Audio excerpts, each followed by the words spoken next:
तर health calling planning कशी करावी किंवा हेल्थ प्लॅन कसा करावा, त्यासाठी आपल्या कॉलिंग इफेक्टिव्ह झाली पाहिजे.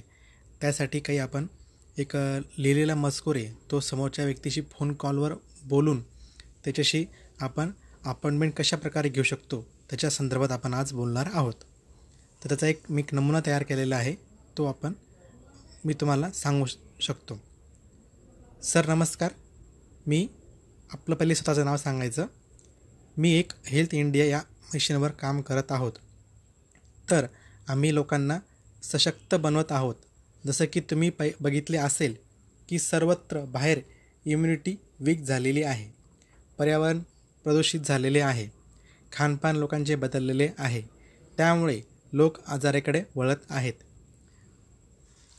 पहिले एका घरामध्ये एखादा व्यक्ती आजारी पडलेला असायचा, पण आता व्यक्तीनुसार जेवढे मेंबर आहेत घरात त्या व्यक्तीनुसार आजार आपल्याला पाहायला भेटत आहेत. लोकांचे आयुष्यमान पण कमी झालेले आहेत. तर मी आणि आम्ही काही डॉक्टरांच्या सोबत आम्ही हेल्थ इंडिया मिशनवर काम करत आहोत आणि त्याच्या अनुषंगाने आम्ही काही लोकांचे आयुष्य बदल करत आहोत. त्याच्यामध्ये आम्ही लोकांना आरोग्याबद्दल काही माहिती देत आहोत की कसं आपले आरोग्य चांगले राहील आणि आपले आयुष्य किती चांगल्या प्रकारे आपण जगू शकतो. त्या संदर्भात आम्ही तुम्हाला माहिती देण्यासाठी तुम्हाला कधी भेटू शकतो ते योग्य वेळ ठरवून आपण तुमचा तो हेल्थ प्लॅन आपण फिक्स करायचा आहे. अशा पद्धतीने हे कॉलिंग करून आपण समोरच्या व्यक्तीकडनं आपण एक प्रॉपर टायमिंगचा अंदाज घेऊ शकतो. आणि जेव्हा आपण एक टायमिंग फिक्स झाला की त्यांनी सांगितलं की आम्हाला उद्या सुट्टी आहे किंवा रविवारी सुट्टी आहे, तुम्ही ह्या टायमाला या, तेव्हा आपल्यासोबत डेमो किट असला पाहिजे. त्या डेमो किटमध्ये डेलीचा डेमो आपल्याला दाखवायचा आहे. नंतर आहे विटॅमिन सीचा डेमो असेल तो दाखवू शकतो आपण, किंवा कॅल्शियमची गोळी असते कॅल्मॅक डी, ती पण तुम्ही त्या लोकांना दाखवू शकतात की आपल्याकडे हे पूर्ण बास्केट आहे. नंतर काही ब्राउचर असतील न्यूट्रलाइटचे, ते पण तुम्ही हाताशी कॅरी करू शकतात. आणि नंतर सर्वात पहिले जेव्हा आपण लोकांना ह्या कन्सेप्टबद्दल सांगतो तेव्हा त्यांच्या जे काही 4 पिलर्स आहेत आपले, जसं की आपण म्हणतो ना की एक्सरसाइज असली पाहिजे, नंतर एक पॉझिटिव्ह ॲटिट्यूड असला पाहिजे, नंतर रेस्ट असली पाहिजे, आराम झाला पाहिजे, आणि चौथा आहे न्यूट्रिशन. ह्या कन्सेप्टबद्दल आपण लोकांना सांगितलं पाहिजे. आता त्याच्यामध्ये सांगायचं म्हटलं, एक्सरसाइज म्हणजे किती, रोज अर्धा तास ते पाऊण तास तुम्ही व्यायाम केला गेलाच पाहिजे सकाळी. नंतर पॉझिटिव्ह ॲटिट्यूड असला पाहिजे की सकारात्मक विचार केला गेला पाहिजे. सकारात्मक विचारांनी किती प्रभाव पडतो आपल्या आयुष्यामध्ये त्याच्याबद्दल त्यांना सांगितलं पाहिजे.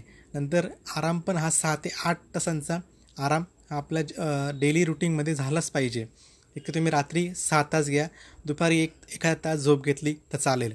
तसा आराम पण आपल्या शरीरासाठी खूप महत्त्वाचा आहे. आणि म्हणजे न्यूट्रिशन हे सर्वात चौथा जो ऑप्शन आहे ते खूप महत्त्वाचं आहे.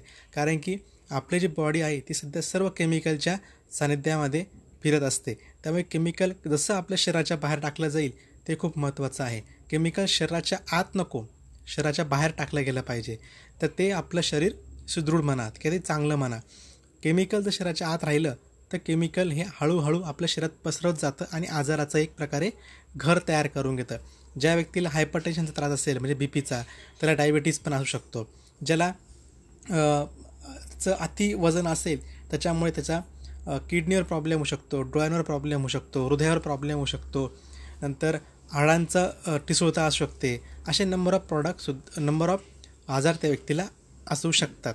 त्या संदर्भात आपण त्यांना माहिती दिली गेली पाहिजे. आणि एक डेलीचा डेमो आपण तिथं दाखवून तिथं हेल्थ प्लॅन जो आहे तो आपण क्लोज करू शकतो. जर याच्यामध्ये अजून एक आपल्याकडे जर कार्डा स्कॅनचं मशीन जर असेल की जे मशीन येतं डिजिटल, त्याच्यावर त्या व्यक्तीला उभं करून त्याचे पूर्ण 16 पॅरामीटर आपण चेक केले गेले पाहिजे. त्याच्याने त्यासमोर त्या 16 पॅरामीटरमध्ये किती पाणी आहे आपल्या शरीरामध्ये, किती फॅट आहे, किती हाडांची डेन्सिटी आहे, बोन डेन्सिटी ते कळतं, किती प्रोटीन आहे आपल्या शरीरामध्ये ते आपल्याला तिथं त्याच्यामध्ये अंदाज येतो. नंतर तुमचं BMI किती ते सुद्धा आपल्याला कळतं त्याच्यामध्ये. नंतर एक पूर्ण पॅरामीटर डोळ्यासमोर आल्यानंतर तो समोरचा व्यक्तीसुद्धा या गोष्टीवर विश्वास ठेवतो की आपण आपल्या शरीराबद्दल काळजी घेतली पाहिजे, कारण की ज्याचं आरोग्य चांगलं तीच खरी मोठी धनसंपदा. थँक्यू.